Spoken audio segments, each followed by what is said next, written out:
News live Bharat में आपका स्वागत है। हम आपको बता दें कि मुख्यमंत्री योगी आदित्यनाथ ने गोरखपुर के राजकीय जुबिली इंटर कॉलेज में 4,500 छात्र व छात्राओं को टैबलेट व स्मार्टफोन का किया वितरण। इसके साथ ही उन्होंने प्रोजेक्ट अलंकार के अंतर्गत 26 राजकीय एवं अशासकीय माध्यमिक विद्यालय में अतिरिक्त कक्ष एवं स्वच्छ पेयजल, बालक व बालिकाओं के लिए शौचालय व पुस्तकालय कक्ष एवं मल्टीपर्पज मॉल का शिलान्यास किया। इसके अलावा उन्होंने 7,98,00,000 रुपए की लागत से 141 राजकीय और अशासकीय विद्यालयों में 303 स्मार्ट क्लासरूम की स्थापना एवं कार्यों का लोकार्पण और शिलान्यास भी किया। इस अवसर पर उन्होंने छात्र एवं छात्राओं को संबोधित करते हुए मुख्यमंत्री योगी आदित्यनाथ ने कहा कि आज हम एक साथ 3 बड़े कार्यक्रम को आगे बढ़ा रहे हैं, जिसमें स्वामी विवेकानंद युवा शक्तिकरण योजना के तहत टैबलेट एवं स्मार्टफोन का वितरण, गोरखपुर के 330 स्मार्ट क्लास का शुभारंभ और प्रोजेक्ट अलंकार के तहत सरकारी एवं अशासकीय इंटर कॉलेज में भवन निर्माण के लिए सरकारी अनुदान का उपयोग शामिल है। उन्होंने इस अभियान से लाभान्वित होने वाले लाखों छात्राओं को एवं उनके शिक्षकों व प्रधानाचार्य को बधाई दी। उन्होंने बताया कि नवंबर 2021 में इस योजना को शुरू किया गया था। इसका उद्देश्य था कि हम प्रदेश की अपने युवा शक्ति को डिजिटली बना सके और किसी भी प्रकार की चुनौती का सामना करने के लिए वह अपने आप तैयार कर सके। इस कार्यक्रम के दौरान सदर सांसद रवि किशन शुक्ला, महापौर डॉक्टर मंगलेश श्रीवास्तव, ग्रामीण विधायक विपिन सिंह, भाजपा के प्रदेश उपाध्यक्ष एवं एमएलसी डॉक्टर धर्मेंद्र सिंह, महानगर अध्यक्ष राजेश गुप्ता सहित अन्य लोग रहे उपस्थित। मंगलेश श्रीवास्तव जी माननीय महापौर, उनके स्वागत बा। भविष्य के भारत के कर्णधार यही बच्चे। यशस्वी प्रधानमंत्री उत्तर प्रदेश आज युवा शक्ति को दे रहा है नई उड़ान। शिक्षा, चिकित्सा और रोजगार सहित हर क्षेत्र में युवाओं को मिले हैं नए अवसर। अंतरराष्ट्रीय खेल प्रतियोगिताओं में युवाओं ने दर्ज कराई है दमदार उपस्थिति। निष्पक्ष एवं पारदर्शी नीति से माननीय मुख्यमंत्री महोदय के कर कमलों से अपने संस्कृत विद्यापीठ स्नातकोत्तर महाविद्यालय गोरखपुर की शाही कॉलेज गोरखपुर के छात्र next Alok Kumar Gautam ji, Ravindra Kumar Yadav ji, next Ram Prajapati, Mahanta Vaidyanath paramedical college ji, Rajesh Kumar Singh, Mukesh Gupta ji की छात्रा, next Aman Rekha Yadav, MP Gupta PG college, Harsh Jaiswal ji, Madhav ji, son of Shri Satyaprakash ji, Rupali Kumar और नेक्स्ट आरोही श्रीवास्तव जी शिवम के रूप में अपना प्रमाण पत्र तालियों के साथ माने मोहम्मद जफर अहमद जी को। नेक्स्ट आप सभी करतल ध्वनि के साथ माननीय मुख्यमंत्री स्मार्टफोन का वितरण कार्यक्रम माननीय मुख्यमंत्री। भारत माता की, भारत माता की।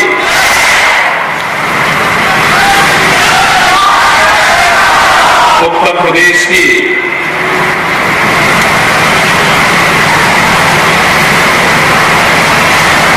छात्र छात्राओं के उज्जवल भविष्य से जुड़ी हुई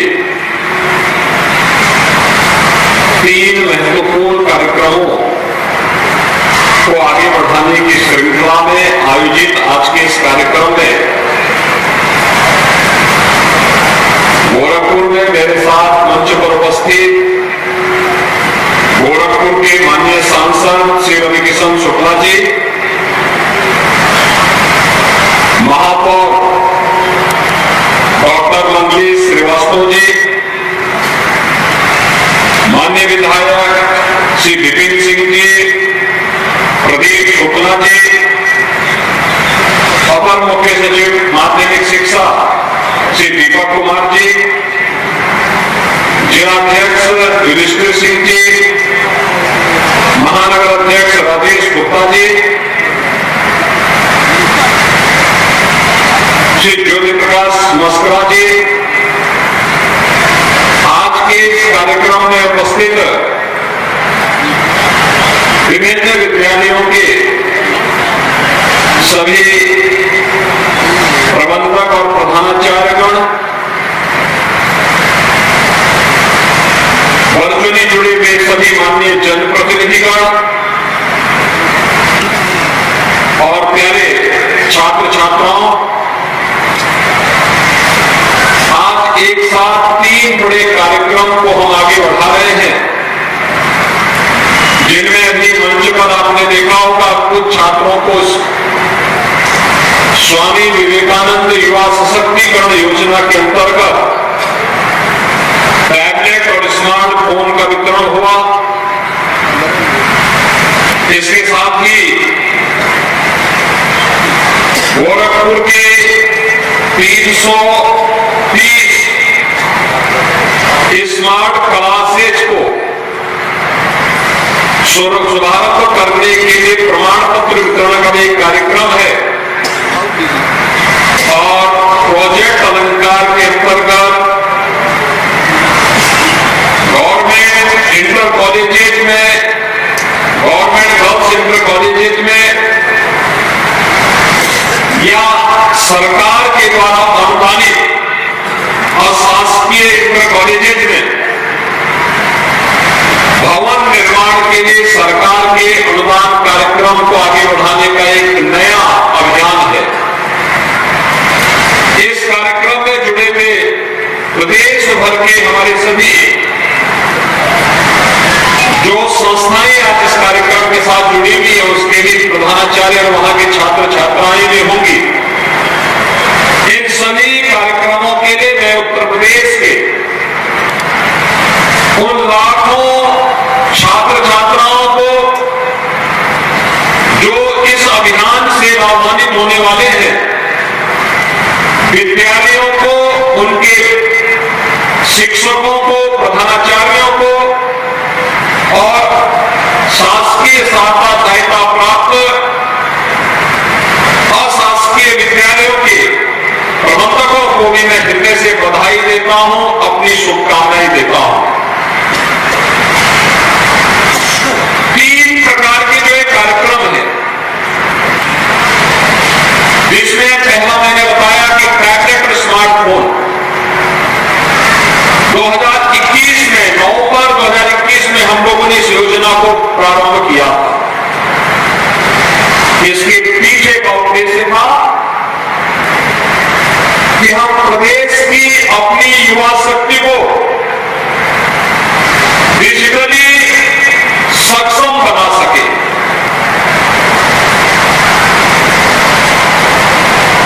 किसी भी प्रकार की चुनौती का सामना करने के लिए अपने आप को तैयार कर सके। खासतौर पर जो चुनौती हमारे सामने आती है, वह चुनौती होती है जैसे इस सदी की सबसे बड़ी महामारी थी कोरोना। कोरोना में स्कूल कॉलेज बंद हो गए, ठप हो गए, पठन पाठन बंद सा हो गया। उन स्थितियों में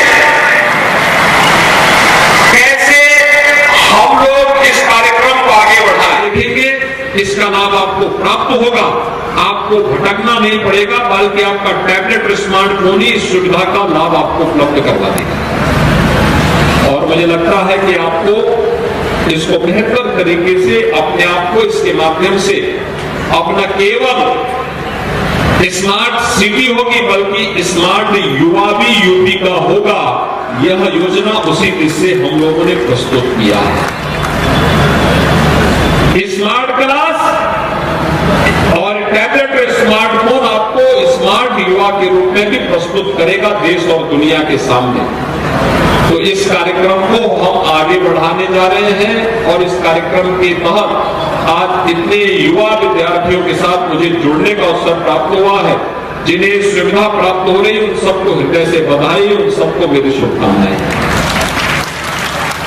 जिन विद्यालयों में स्मार्ट क्लासेस लग रही है, वे लोग इसका उपयोग जरूर करें, क्योंकि जो कंपनी लगा रही है वो कंपनी कुछ समय तक आपको सर्विस भी देगी, फ्री में सर्विस देगी। उनके लोग भी उसके साथ जुड़े होंगे और अगर आप एक बार उसके साथ जुड़ जाएंगे, आपकी हिचक दूर हुई, तो आप देखेंगे लंबे समय तक आपको डिजिटली उतनी मजबूती प्राप्त होगी और आने वाले समय में आप अपने आप को, क्योंकि अब तो हम इतना आगे इसमें मजबूती के साथ पूरी दुनिया इधर भाग रही है, पूरी दुनिया इसके साथ जुड़ रही है। यानी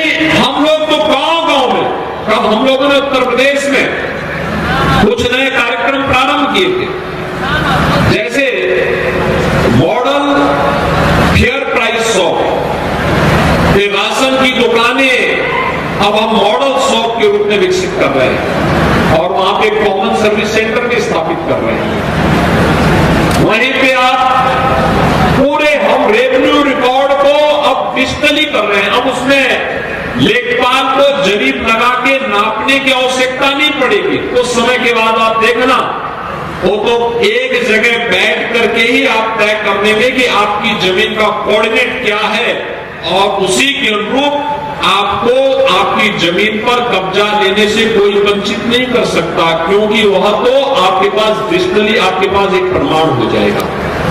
एक बड़ा कार्यक्रम, ऐसे ही चाहे वो रेवेन्यू रिकॉर्ड हो, चाहे वो किसी भी अन्य प्रकार के कार्यक्रम, अगर आप यहां से सीखना प्रारंभ करेंगे तो आपको आने वाले समय में कहीं भी मात नहीं खानी पड़ेगी और अभी से उस सकारात्मक ऊर्जा के साथ जुड़ करके आपको अपने आप को आगे बढ़ाना है।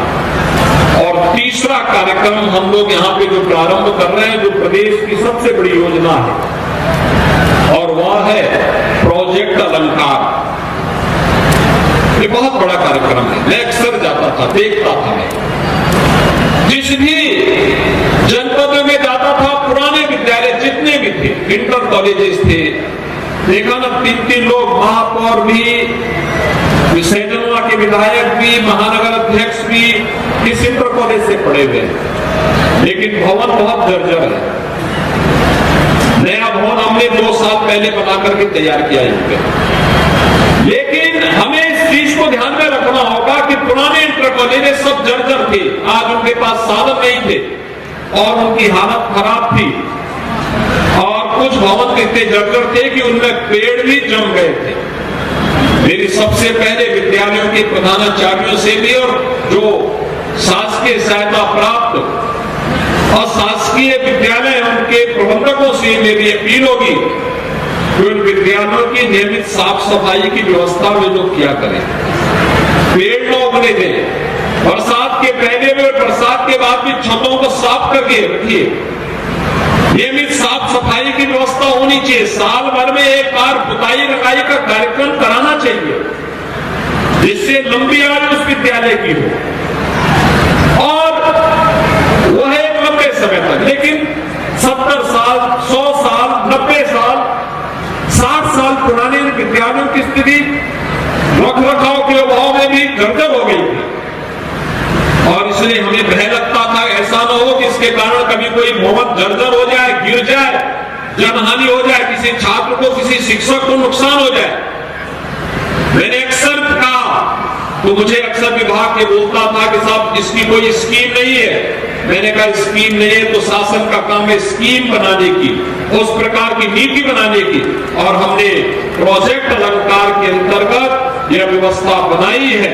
राजकीय राजकीय इंटर कॉलेजेस में, राजकीय गर्ल्स इंटर कॉलेजेस में हम पूरा का पूरा पैसा सरकार की तरफ से नए भवन के निर्माण के लिए उपलब्ध करवा रहे हैं, और आज आपका की जिम्मेदारी बनती है कि नए भवन के कार्यक्रम को समयबद्ध तरीके से आप आगे बढ़ा करके जब पूरा भवन आपका बन जाएगा तो उसके बाद आप आसानी के साथ अपने नए भवन में जाइए और पुराने जर्जर भवन को, अगर वह हेरिटेज बिल्डिंग नहीं है तो जो लोग बाहर हैं वे अंदर आ सकते हैं, ठीक है मत अंदर आ सकते हैं, अंदर आ जाए, बीच बीच में कहीं इकट्ठे हो जाए। तो जर्जर भवन को अगर वह हेरिटेज बिल्डिंग नहीं है तो उसको हटा करके, और अगर हेरिटेज बिल्डिंग है तो उसको फिर से प्रशासन के साथ संवाद बना करके उसके रख रखाव की व्यवस्था हो, उसकी सुरक्षा के लिए भी उस प्रकार के उपायों को हमें आगे बढ़ाना चाहिए। अब शासकीय सहायता प्राप्त शासकीय इंटर कॉलेजेस है, जो गवर्नमेंट एडेड कॉलेजेस हैं, उनके लिए भी हम लोगों ने एक व्यवस्था के बारे में चर्चा होती थी। न आस्था की चर्चा कोई करता था, न सुरक्षा थी, न समृद्धि थी। देश में असमंजस की स्थिति 2014 के पहले रहा करती थी, लेकिन आज ऐसा नहीं है। आज तो भारत दुनिया की तीसरी 5वीं बड़ी अर्थव्यवस्था है, और याद करना 24 में इलेक्शन होने जा रहे हैं। इसी मार्च महीने में नोटिफिकेशन जारी होगा। नोटिफिकेशन में जब चुनाव के परिणाम चुनाव चलेंगे उस समय हमारा नारा होना चाहिए, फिर एक बार मोदी सरकार, फिर एक बार मोदी सरकार का मतलब 2024 में, जब मई 2024 में प्रधानमंत्री मोदी जी तीसरी बार देश की भागदौड़ संभालेंगे तो भारत दुनिया की तीसरी बड़ी अर्थव्यवस्था के रूप में आगे बढ़कर के विकसित भारत की परिकल्पना को साकार करेगा। विकसित भारत का मतलब हर नागरिक विकसित होगा, हर व्यक्ति की प्रति व्यक्ति आय बढ़ेगी,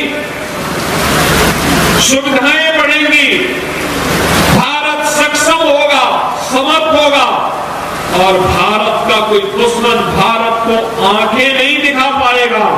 जो आंखें दिखाएगा तो उसको भी सबक सिखाने का काम करेगा। इस प्रकार की व्यवस्था हमारी होनी चाहिए। आज के इस अवसर पर मैं एक बार फिर से आपका आह्वान करूंगा कि हम सभी लोग इन कार्यक्रमों के साथ जुड़ेंगे। आज के इस कार्यक्रम के अवसर पर मैं एक बार फिर से इन सभी कार्यक्रमों के लिए जिन विद्यालयों को आज प्रोजेक्ट अलंकार के अंतर्गत ये शासकीय अनुदान उपलब्ध हो रहा है, उन सभी को भी मैं हृदय से बधाई देता हूं, अपनी शुभकामनाएं देता हूं और विश्वास व्यक्त करता हूं कि वे लोग भी समय समय पे सरकार के जो पत्र आते हैं, जो जियो जारी होते हैं, अगर प्रिंसिपल भी, प्रबंधक भी, अन्य लोग भी उन जियो को पढ़ करके और उसके अनुरूप अपने संस्थान को बनाने का कार्य करेंगे, उसका बड़ा लाभ आपको भी प्राप्त होगा, विद्यार्थियों को प्राप्त होगा, शिक्षा जगत को प्राप्त होगा। और शिक्षा के बगैर किसी देश का कल्याण नहीं हो सकता, किसी समाज का उन्नयन नहीं हो सकता। शिक्षा मूल है, विकास की धुरी है, जिसके बगैर कोई आगे नहीं बढ़ सकता। आप सबको मैं इस अवसर पर हृदय से बधाई देता हूं। कुछ ही दिनों के बाद होली आएगी। इस समय परीक्षाओं का लोड भी आपके ऊपर होगा। तनाव से मुक्त वातावरण में परीक्षा देने के लिए जाया करिए। याद रखना, जितनी मेहनत की होगी उसका परिणाम प्राप्त करने से कोई आपको रोक नहीं पाएगा। अनावश्यक तनाव नहीं लाना चाहिए। एक और दूसरा, आपको मैं इस बात के लिए आश्वस्त करता हूं, प्रदेश भर के युवाओं को आश्वस्त करता हूं, युवाओं के भविष्य के साथ कोई खिलवाड़ नहीं कर पाएगा। युवाओं का भविष्य उज्जवल है। हमारा युवा प्रतिभाशाली है, सक्षम है। उसको डिजिटली सक्षम बनाने के लिए सभी कार्यक्रम आगे बढ़ाए जा रहे हैं। और जो भी युवाओं के भविष्य के साथ खिलवाड़ करेगा, जिंदगी भर वो जेल के अंदर सड़ेगा। और साथ साथ जो बाप दादों की प्रॉपर्टी होगी उसको भी सरकार जब्त करने का काम करेगी। इस विश्वास के साथ मैं एक बार फिर से आप सबको हृदय से बधाई देता हूं, अपनी शुभकामनाएं